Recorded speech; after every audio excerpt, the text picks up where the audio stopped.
Herbal tea. I love herbal tea. My favorite herbal tea is traditional medicinals, lavender and chamomile tea. It's very, very, very relaxing, and it's great if you're stressed out because they're nervines. Today, I wanted to tell you the difference between an infusion and a decoction for all my fledgling witch bitches out there that are just starting to get into herbs. So like making tea is an infusion, because that's when you take the leaves and the flowers and the parts of the plant that are rich in oil and you steep them in hot water. Obviously, the longer you let the herbs steep in the water, the more pungent the tea is going to be. But medicinal teas are supposed to be pungent. They're supposed to be strong.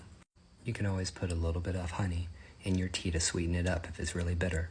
But like not a lot, okay? Because that'll spike your blood sugar, and we don't want that. A decoction is when you have to take the parts of the plants that are tougher, like the root and the bark, seeds, and you have to simmer them in a pot. So decoctions are for plants that need more heat for extraction purposes. So when you're making a decoction, okay, with really, really tough parts of a plant, that stuff is going to have to simmer on the stovetop for about 35 to 45 minutes in order to get everything that you want out of it.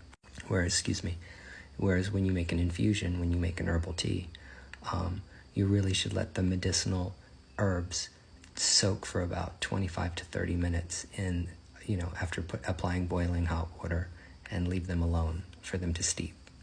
In order to that's if you want to do things medicinally. Medicinal teas are supposed to be pungent. They're supposed to be strong. So the longer you allow those herbs to steep,